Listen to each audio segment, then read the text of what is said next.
नमस्कार मित्रों, मैं YSP की फॉर न्यूज़ पावर।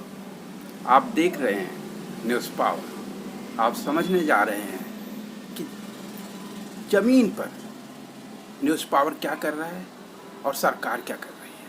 सरकार का वो सच जो मीडिया नहीं दिखा सकती, सरकार का वो सच जो ज़मीन पर आम आदमी छीन रहा है, मगर नेता सो रहे हैं।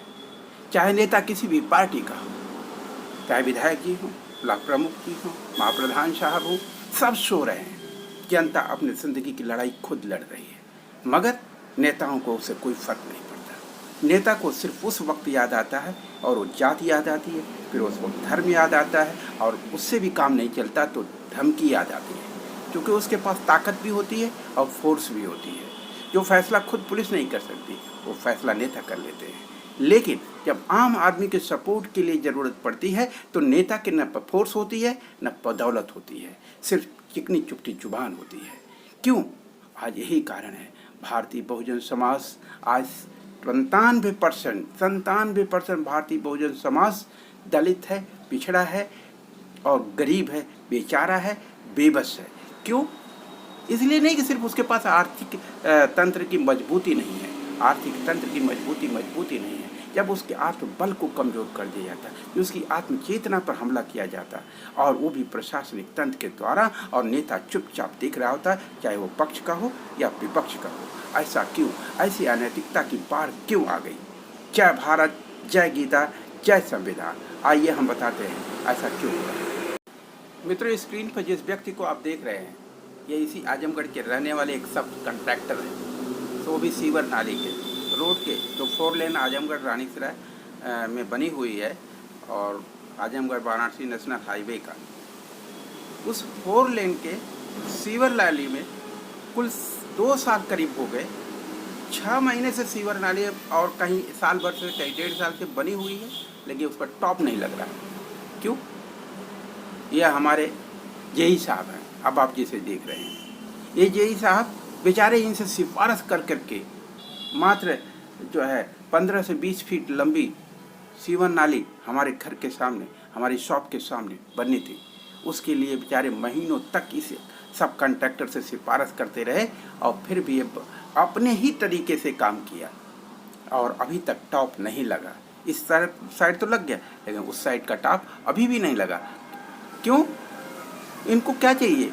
इनका कहना है कि 2,500-3 हज़ार रुपये खर्च करके तुम जो शटरिंग लगती है वो दो, या फिर 2,500, 3,000, 4,000, 5,000 रुपये दो, जो जैसे मतलब जिसमें जितनी शटरिंग लगेगी उसके हिसाब से।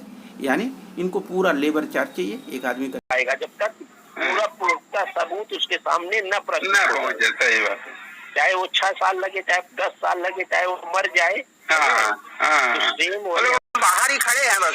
यही हम बाहर ही खड़े, जैसे सोनवारा मोड़ से बाहर आएंगे आप, सोनवारा मोड़, सोनवारा मोड़ के जैसे आगे आएंगे, हम अपना टोपी ब्लैक लगाया हुआ हूँ, सामने ही खड़ा। अच्छा, सोनवारा मोड़ के, यार हम सोनवारा मोड़ तो आगे है ना। ठीक ठीक। अभी मित्रों, ये जो आवाज़ आप सुन रहे हैं, ये जेई साहब की आवाज़ है। ये सिर्फ हम ये प्रमाणित करने के लिए आपको सुनाया कि जेई साहब को हमने बुलाया, और ये वो वाली मीटिंग है जिसमें जेई साहब अपने एई साहब को लेकर के साइट विजिट के लिए आए थे, और ये दिखाना था कि देखो जो रोड बनी है उसकी वजह से जो उसमें डिवाइडर बनाए गए हैं, और उसकी वजह से जो नाली बनी हुई है, नाली में क्या प्रॉब्लम है, नाली के टॉप बनने में क्या प्रॉब्लम है, और यहाँ सबसे बड़ी बात, एक लोकल पॉलिटिक्स क्यों हो रही है। आम आदमी किसी सब कॉन्ट्रैक्टर या कॉन्ट्रैक्टर से अपनी व्यक्तिगत लड़ाई क्यों लड़े, उससे दोस्ती और दुश्मनी का रिश्ता क्यों बनाए, क्यों झेले उसकी धमकियों को। वो कभी धमकी देने जाएगा, कभी कुछ करेगा। क्या ऐसी प्रशासनिक व्यवस्था है कि एक आदमी काम भी करे और आम आदमी उसकी धमकियां भी झेले?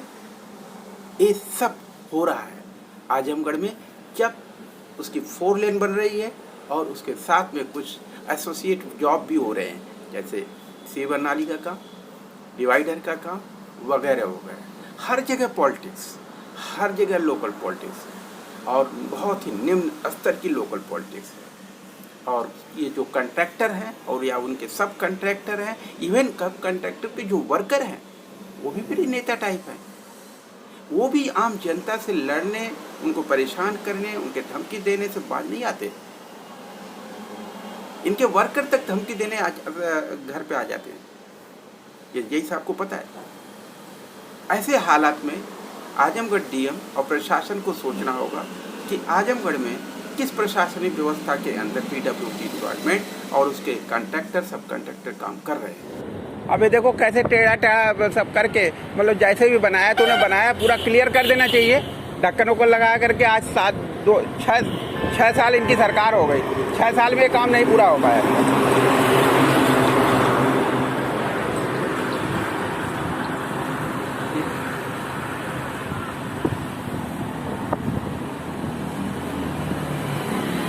ये आजमगढ़ वाराणसी नेशनल हाईवे है, जिस पर ये सीवर नाली रानी की सराय 66 एरिया है। ये पिछले 2 सालों से लगातार बन रही है और तमाम एप्लीकेशन जेई और एई के आने के बावजूद भी आज तक ये पेंडिंग है। इस पर न तो ढकाई का काम हो रहा है, किसी तरह से लड़ाई झगड़ा करके किसी के दरवाजे के सामने बन जाती है नाली, तो किसी के सामने बनती ही नहीं। इसके लिए कितनी लड़ाई लड़नी पड़ी तब जाकर के ये नाली बनी, कितनी एप्लीकेशन क्या क्या करना पड़ा, आपने देखा भी होगा, सुना भी होगा। अब ये ढक्कन लग जाता, अभी कोई बच्चा यहाँ आके गिर जाए, कुछ हो जाए, लेकिन इन लापरवाह लोगों को कोई फर्क नहीं पड़ता।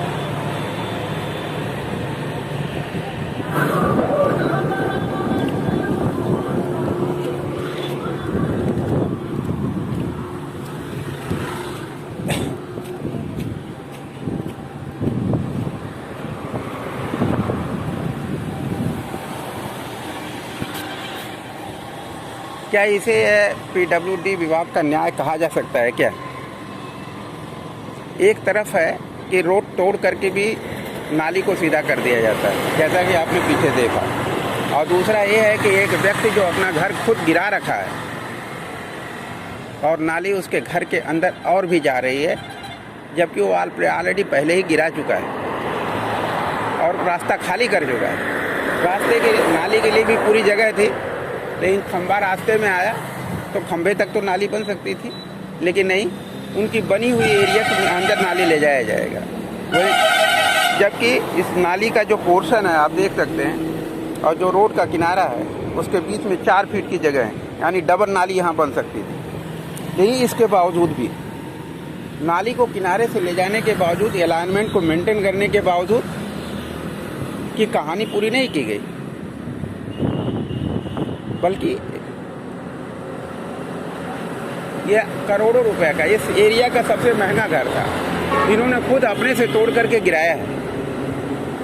उसके बावजूद भी, पूरा स्पेस देने के बावजूद आज तक इस नाली को न तो ढका गया उनके घर के दरवाजे, क्योंकि ये लोग सीधे लोग हैं, कोई आवाज़ नहीं उठाते हैं, कुछ बोलते नहीं हैं। श्रीवास्तव जी हैं, सरकारी विभाग में नौकरी करते हैं, लेकिन उनके घर के सामने और ठीक उन्हीं के बगल में 2 नलें आप देख रहे होंगे, ये हमारा है, हमारे, ये देखिए। अब यहाँ से आप देखिए क्या न्याय करेंगे आप, नाली किस दिशा में जा रही है, और जब आप वहाँ पे देखें तो वो नाली कैसे बनी हुई थी। आप देख रहे हैं रोड को तोड़ करके नाली सीधी की गई है घर को बचाने के लिए। एक गरीब आदमी के घर को बचाया, अच्छी बात है, लेकिन एक अमीर आदमी के घर के अंदर घुस जाएगी, ये कौन सी शराफत है। देख रहे हैं जहाँ हम खड़े हैं, यहाँ से रोड का यदि किनारा है तो यहाँ से 1 फीट रोड तोड़ करके यहाँ पे है, देख रहे हैं यहाँ पे, और वहाँ पे ये जो पोर्शन 4.5 फीट से ज़्यादा है, 4.5 फीट एरिया रोड के किनारे का छोड़ करके ये नाली बन रही है, और कहीं पर घर को बचाने के लिए रोड को तोड़ दिया जा रहा है। क्या ये पीडब्ल्यूडी का ये जस्टिस अलाइनमेंट है, जस्टफुल अलाइनमेंट है? क्या ऐसे पीडब्ल्यूडी डिपार्टमेंट चलेगा?